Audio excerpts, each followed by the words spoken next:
선생님들께서 제 책을 좀 이제 깊이 좀 읽을 수 있어야 되잖아요. 그래서 기본서를 쭉 회독을 좀 정독을 하실 필요가 있기 때문에 이제 책 보는 방법을 제가 좀 알려드리도록 할게요.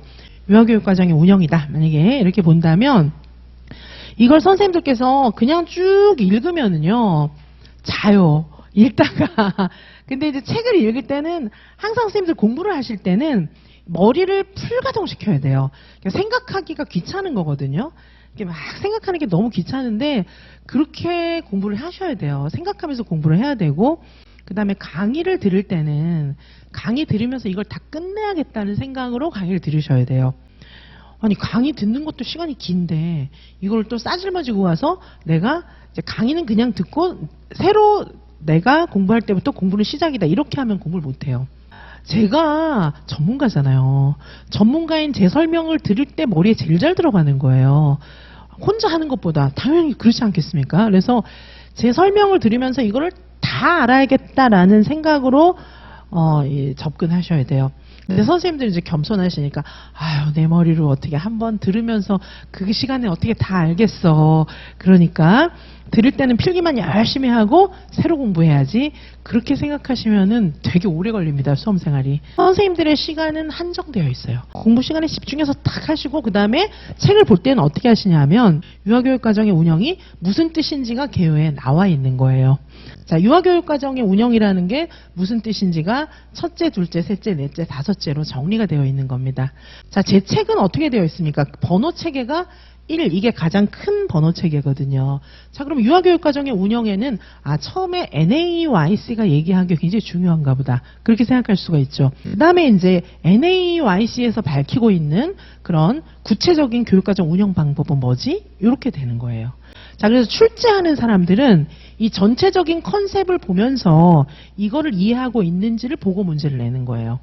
자, 그런데 수험생들은 그거는 보지 않고 여기 나오는 글자 하나하나만 보면서 요거 괄호에 뭐 나오지 이거 생각하잖아요.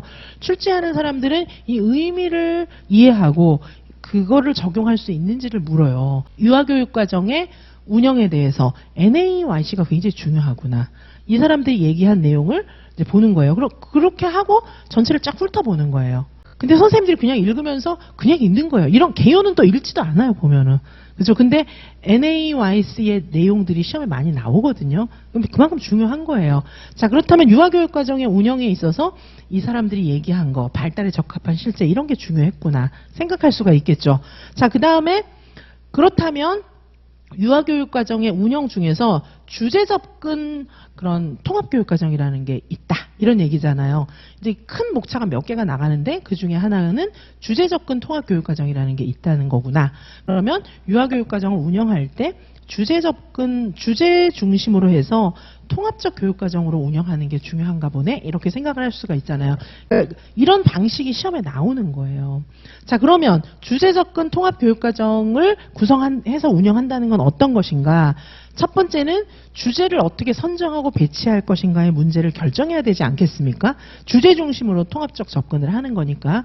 자, 그러면 이제 여기서 선생님들이 의문을 가져야죠. 그러면 이게 뭐지? 주제 접근 통합적 교육과정이라는 게? 그러면 주제 접근이니까 주제를 선정하고 배치하는 게 굉장히 중요한 관건이 되겠구나. 이렇게 생각을 하고 그럼 주제를 선정하고 배치한다는 건 무슨 뜻이지? 이렇게 읽어야 되는 거예요. 그때는 주제를 선정하는 거는 선생님이 주제를 탁탁 정해서 이렇게 하는 게 아니라고 얘기를 하고 있잖아요. 그렇죠? 애들이 어떻게 탐색하는가, 애들이 관심 있는 거 이런 것들을 주제로 살펴보라고 하고 있습니다. 그러면 개요 보셨죠? 그 다음에 주제 접근 통합교육과정을 어떻게 구성하는지를 봤잖아요. 자, 그래서 지금 주제 중심의 교육과정에 대해서 실제로 큰 주제, 작은 주제 배열하는 순서, 개념 이런 것들을 순서대로 지금 설명해주고 있는 거예요. 자, 그렇다면은 이 문제를 낼 때는 이거 하나하나 낸다기보다는 전체적인 맥락, 주제 중심의 통합교육과정이 뭔지를 알고 있어야 되고 그리고 주제를 정하는 방법, 소주제를 정하는 방법, 소주제를 순서적으로 나열하는 방법 그거를 전체적으로 머릿속에 그려야 문제를 풀 수 있는 거예요. 자, 이런 식으로 책의 전체적인 편제를 보면서 이 책이 뭐라고 하고 있는 거지 지금? 각각의 주제에 대해서 선생님들께서 물음표를 찍으면서 이런 거구나 이렇게 공부를 해나가셔야 돼요.